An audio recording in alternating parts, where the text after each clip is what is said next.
I think I'm gonna have to start buying a lot more in the way of stone and that such. Oh, and you definitely should not be bringing squash. Squash doesn't help me at all. You, my sir, need to be bringing lots and lots of apples. Because even though I have like an overload of apples, my population health seems to be high enough that they can absorb the hit. I don't think I need to increase my food variety too much. I'm not even sure how much food variety affects population health. I mean, if you would think about it in terms of, you know, regular people, yeah, food variety is going to help, but thinking about it in terms of this game, I mean, is it coded for it yet? Because I know that there were a lot of things that were supposed to be in here that weren't coded into here just yet, and they might be added later, like consistently farming the same area will eventually degrade the soil quality and make it so that, you know, those farms are less effective. Stuff like that makes a lot of sense, but whether or not that's been established, whether or not that's been coded in, it's a whole other question. Oh god, I have you bringing cabbage? Maybe I was trying to make an Avatar reference. I don't know. But I need every one of you guys bringing apples. Just all of y'all. Okay, 350.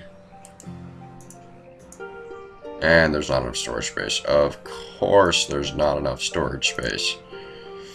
Why would there ever be enough storage space? Well, it's mid-autumn, and I actually haven't gone up that much in my amount of stored stuff. Hopefully that is not a bad sign of things to come. Let's see what you got. Squash and pumpkin seeds. You may go die in a hole, sir. Well, at least the disease seems to be dying out. What about my population numbers? Am I below 2,600? No, I'm staying at 2,600 or so. That's fine, I suppose. I really wish I could build roads over here, or maybe build a tunnel. It's just so aggravating to see all these people walking through and by. And, extremely aggravating. Oh shit, there's a storage barn here that got removed. Fucking finally.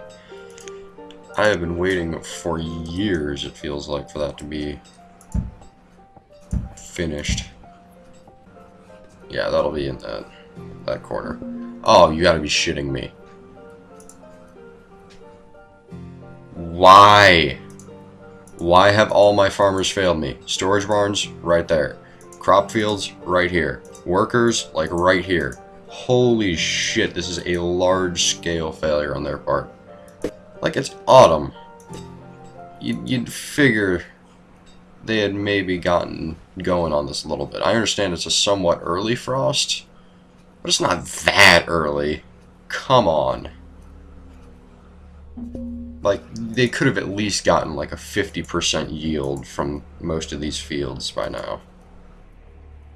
Although the wheat fields are seemingly being very, very resilient to the frost.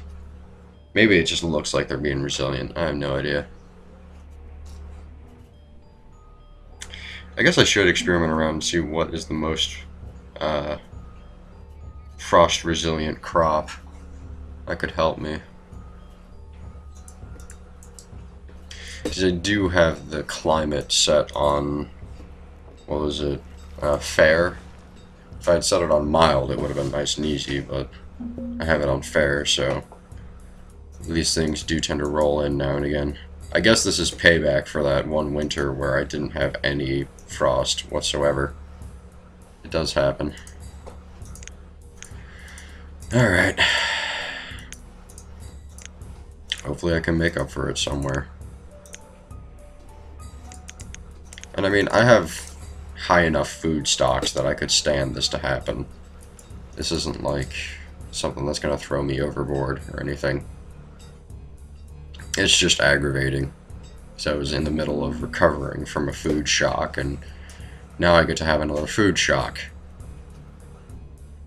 So I'm sure I'm going to have very low production numbers for my food because of that. Actually, they're decent enough, I suppose. That's probably, though, because I expanded the capacity so far. If I hadn't expanded the capacity of these farms and all that, I don't imagine I would have gotten jack shit. So yeah, I am still trying to compare whether I should be using orchards or fields. 300 again. I mean, I guess that puts it up to about 600 if I use 2 orchards instead of 1 field. And 600 is decent, like it'll get you by. It's not something you really want, though. Yeah, everything seemed to be a bit lower this season just because of the sudden frost, early frost. Yeah, a lot of these produced very poorly. I can't say I'm too surprised, though. I do hope that they come and get these baskets off of these fields, otherwise I'm gonna have to manually do that, and I hate manually having to do that. I'll try to remember that somewhere around midwinter. Okay, so we are at 560k, which isn't too bad.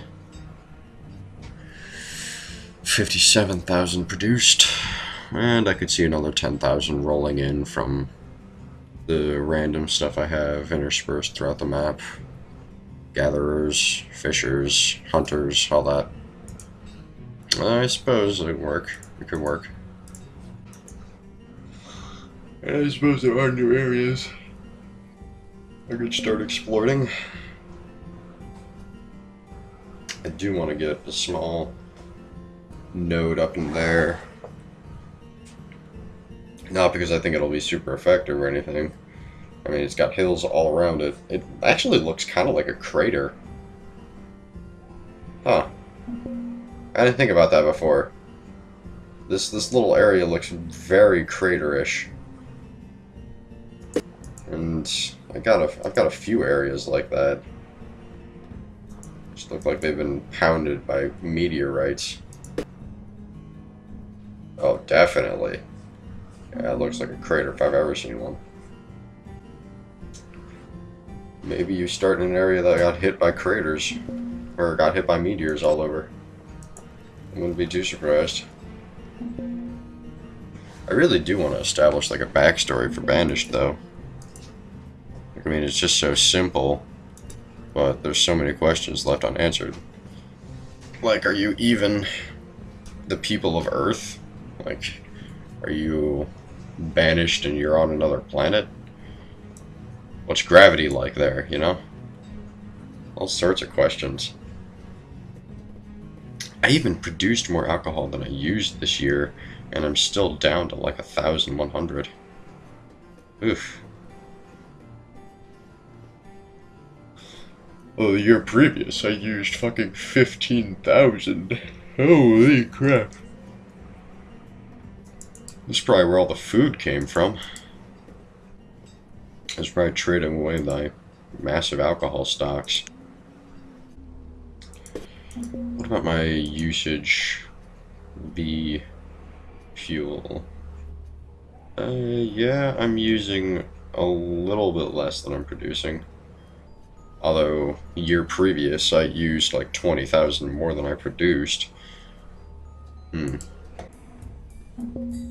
that feels kind of inefficient now that I'm looking back at over my city. Just imagining how long these people have to walk to go to work. Let me see here. A lot of them work nearby.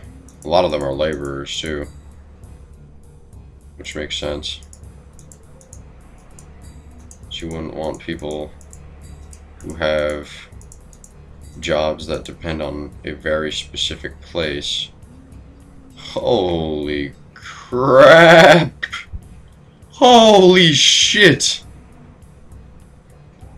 Whoa! That guy has one hell of a commute to work. Wow! And I mean, there's like houses everywhere that, you know, he could be in. But no. They're gonna walk all the way across the city to go to work every day. That's ridiculous. I don't know how the AI figures that that's more efficient than any of the other possible situations. Well, alright then. Walking all the way across the city to go to work. Nice. And that chapel should bring me all the way up to 3,200 population without me having to worry about throwing down more chapels. And I'm over 4,000 tools, so there's a thing. And my population is at 2620. So I doubt I'm going to be, unless I get a massive wave of immigrants, whom I'm not sure I would accept in, I don't think I will be hitting my 3K by year 100, which is unfortunate. I imagine that there are some mistakes I made that if I had properly managed this, I could have hit that. Necessarily, I know that there were nomads I rejected somewhere along the line, and if I had really been pushing my city to its limits, I might have been able to deal with a population increase around that time. Okay, so that is going to be the final frontier of this population hub. That's just it. No more houses over there. Now I need to start building housing over here. And that's going to start by me removing those structures. Although I did not mean to remove that one. Okay, so 3 hunters over, so I can take you guys down. I can actually still spruce up my number of herbalists. And then I had to remove 4 gatherers. We should be good. But you foresters? No, I removed all the foresters that were necessary. So those guys should find new housing, new jobs at other foresting huts. Oh, wait a second. What the fuck? Why did I don't know why I do those things sometimes. I don't even have my... God, what am I doing? Why did I take that down? I don't know. I guess I could start throwing this somewhere. I usually don't bother with the event log. But it will help me keep track of, you know, am I getting some proper birth rate, or am I just... or do I just have a death rate that far exceeds it? Ninifred, Devalar, Tomasa. I love the ideas that these guys come up with for names.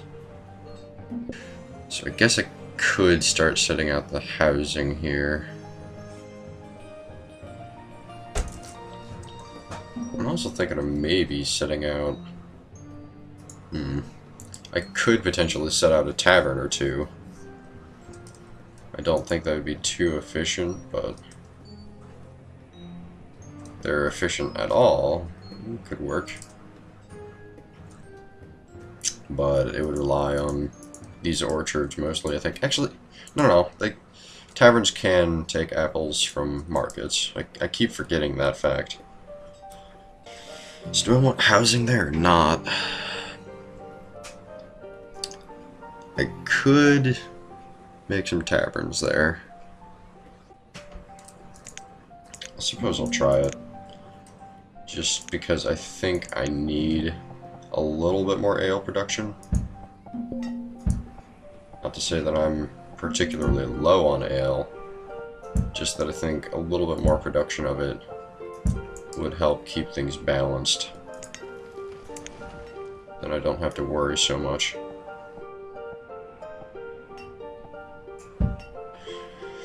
And then maybe even a line of housings, or, line of housing in the back. Oh, crap, really? If I do a line of housing there, I don't have to remove this road. That's much better, then. Not that dirt roads are really anything hard to come by. Just that it makes it so that it's nice and set out already.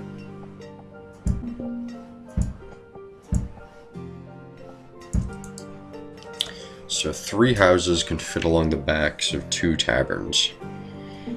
Huh. Match made in heaven.